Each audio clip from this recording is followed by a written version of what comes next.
LNJP ಆಸ್ಪತ್ರೆಯಲ್ಲಿ ಹಿರಿಯ ಅಧಿಕಾರಿಗಳ ಜೊತೆ ಅಮಿತ್ ಶಾ ಚರ್ಚೆ ನಡೆಸಿದ್ದಾರೆ. ಆಸ್ಪತ್ರೆಯಲ್ಲಿ ಗಾಯಾಳುಗಳನ್ನ ಭೇಟಿ ಮಾಡಿ ಮಾತಾಡಿಸೋರಿದ್ದಾರೆ ಅಮಿತ್ ಶಾ. ಆಸ್ಪತ್ರೆ ನಂತರ ಘಟನಾ ಸ್ಥಳಕ್ಕೂ ಅಮಿತ್ ಶಾ ಭೇಟಿ ಕೊಡ್ತಾರೆ. ಎಲ್ಎನ್ಜೆಪಿ ಆಸ್ಪತ್ರೆಯಲ್ಲಿ ಗಾಯಾಳುಗಳನ್ನ ಭೇಟಿ ಮಾಡಿದ್ದಾರೆ ಅಮಿತ್ ಶಾ.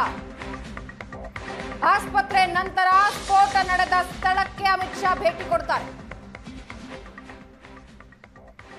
ಗಾಯಾಳುಗಳನ್ನ ಭೇಟಿಯಾಗಿ ಆರೋಗ್ಯ ವಿಚಾರಿಸ್ತಾ ಇದ್ದಾರೆ ಅಮಿತ್ ಶಾ.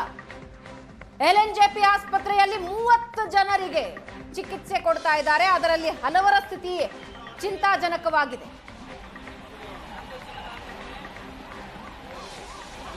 ವೈದ್ಯರಿಂದ ಮಾಹಿತಿ ಪಡೆದುಕೊಳ್ತಾ ಇದ್ದಾರೆ. ಜೊತೆಗೆ ಗಾಯಗೊಂಡವರ ಆರೋಗ್ಯ ವಿಚಾರಿಸ್ತಾ ಇದ್ದಾರೆ. ಜೊತೆಗೆ ಆಸ್ಪತ್ರೆಯಲ್ಲೇ ಅಧಿಕಾರಿಗಳ ಸಭೆ ನಡೆಸ್ತಾ ಇರೋದು, ಮಾಹಿತಿ ಪಡೆದುಕೊಳ್ತಾ ಇರೋ ದೃಶ್ಯ ನೀವು ನೋಡ್ತಾ ಇದ್ದೀರಿ.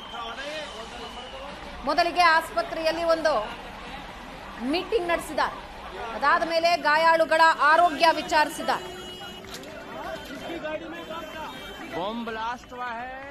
ಆಸ್ಪತ್ರೆಯಲ್ಲಿ ಗಾಯಾಳುಗಳನ್ನ ಭೇಟಿಯಾಗಿದ್ದಾರೆ. ನಂತರ ಘಟನಾ ಸ್ಥಳಕ್ಕೂ ಅಮಿತ್ ಶಾ ಭೇಟಿ ಕೊಡೋರಿದ್ದಾರೆ.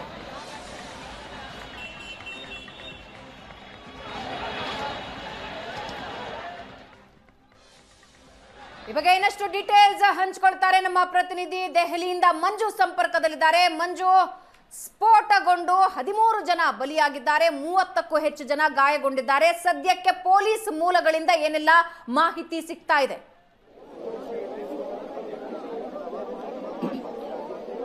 ಭಾವನಾ, ನಾವು ಘಟನಾ ಸ್ಥಳದಲ್ಲೇ ಇರುವಂತದ್ದು ಕೆಂಪುಕೋಟೆಯ ಪ್ರದೇಶ. ಆ ಕೆಂಪುಕೋಟೆಯ ಬಳಿ ಇರುವಂತಹ ಸಿಗ್ನಲ್ ಅಲ್ಲೇ ನಡೆದಿರುವಂತಹ ಘಟನೆ ಇದು. ಈಗ ಪೊಲೀಸರ ಮಾಹಿತಿಯ ಪ್ರಕಾರ 13 ಜನರು ಮೃತಪಟ್ಟಿದ್ದಾರೆ.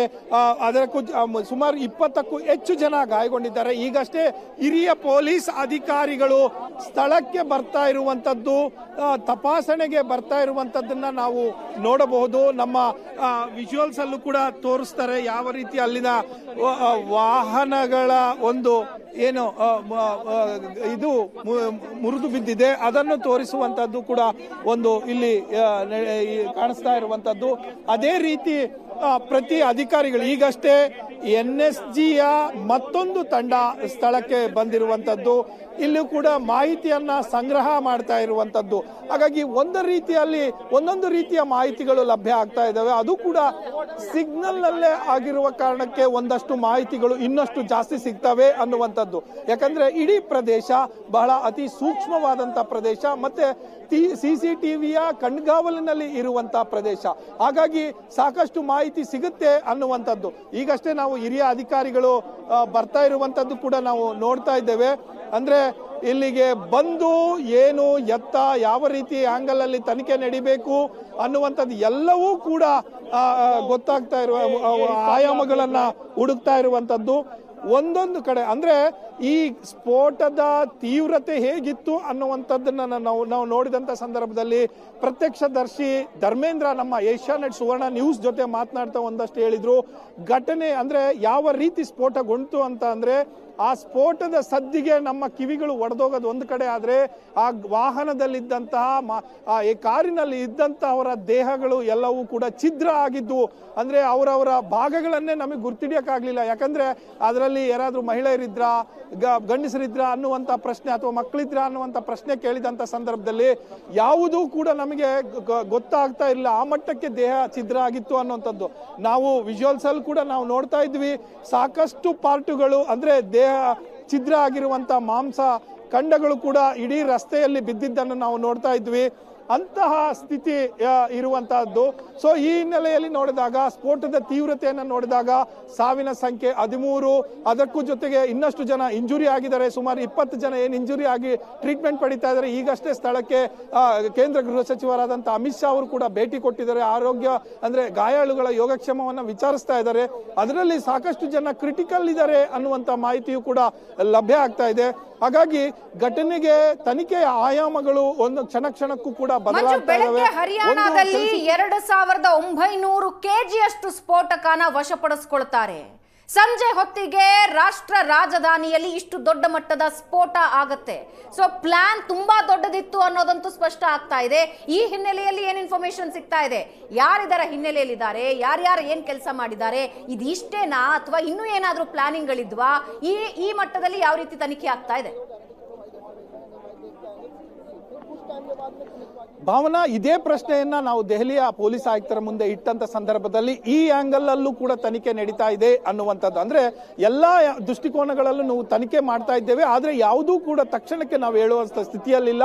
ಆದ್ರೆ ಏನು ಸ್ಫೋಟದ ತೀವ್ರತೆಯನ್ನ ಗಮನಿಸಿದಾಗ ಒಂದಷ್ಟು ಆಗಿರಬಹುದಾದಂತ ಶಂಕೆಯೂ ಕೂಡ ಇದೆ ಅಂತ ಪೊಲೀಸ್ ಅಧಿಕಾರಿಗಳು ಇಲ್ಲಿ ಲೋಕಲ್ ಇರುವಂತವ್ರು ಹೇಳ್ತಾರೆ, ಇಂಥದ್ದೊಂದು ಆಗಿರಬಹುದು ಅಂತ.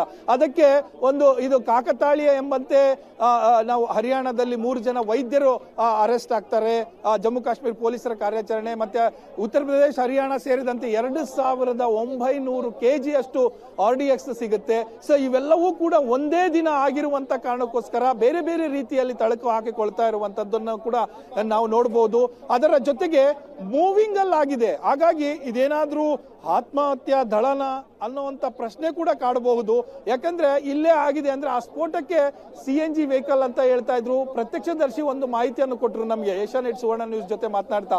CNGಗೆ ಆ ಗಾಡಿಗೆ CNG ಇತ್ತು ಅನ್ನೋದಕ್ಕೆ ನಮಗೆ ಯಾವ ಕುರುಹುಗಳು ಕೂಡ ಅಲ್ಲಿ ಸಿಗಲಿಲ್ಲ ಅನ್ನುವಂತ ಮಾಹಿತಿ ಹೇಳ್ತಾ ಇದ್ರು. ಸೊ ಹಾಗಾಗಿ ಈ ಬೇರೆ ಬೇರೆ ಗುಮಾನೆಗಳು ಜಾಸ್ತಿ ಆಗ್ತಾ ಇದಾವೆ. ಚಲಿಸುವ ವಾಹನದಲ್ಲಿ ಆಗಿರೋ ಕಾರಣಕ್ಕೆ ಮತ್ತು ಸ್ಥಳ ಅಂತದನ್ನ ಆಯ್ಕೆ ಮಾಡಿಕೊಂಡ್ರ ಅನ್ನುವಂತ ಪ್ರಶ್ನೆ ಬರಬಹುದು, ಅಥವಾ ಅದೇನಾದ್ರೂ ಆತ್ಮಾಹುತಿ ದಳ ಆಗಿತ್ತ ಅನ್ನುವಂತ ಪ್ರಶ್ನೆ ಇದೆ. ಸೊ ಹಾಗಾಗಿ ಯಾವುದನ್ನು ಕೂಡ ಸ್ಪಷ್ಟವಾಗಿ ನಾವು ಈಗಲೇ ಹೇಳಲಿಕ್ಕೆ ಸಾಧ್ಯ ಇಲ್ಲ ಅನ್ನುವಂಥದ್ದು ಪೊಲೀಸರು ಹೇಳ್ತಾ ಇರುವಂತದ್ದು. ಹಾಗಾಗಿ ಹೇಗೆ ಆಯ್ತು ಅನ್ನುವಂಥದ್ದನ್ನ ಪ್ರತಿಯೊಂದನ್ನು ಕೂಡ ಮಾಹಿತಿ ಕಲೆ ಹಾಕುವ ಕೆಲಸ. Thank you Manju, thank you.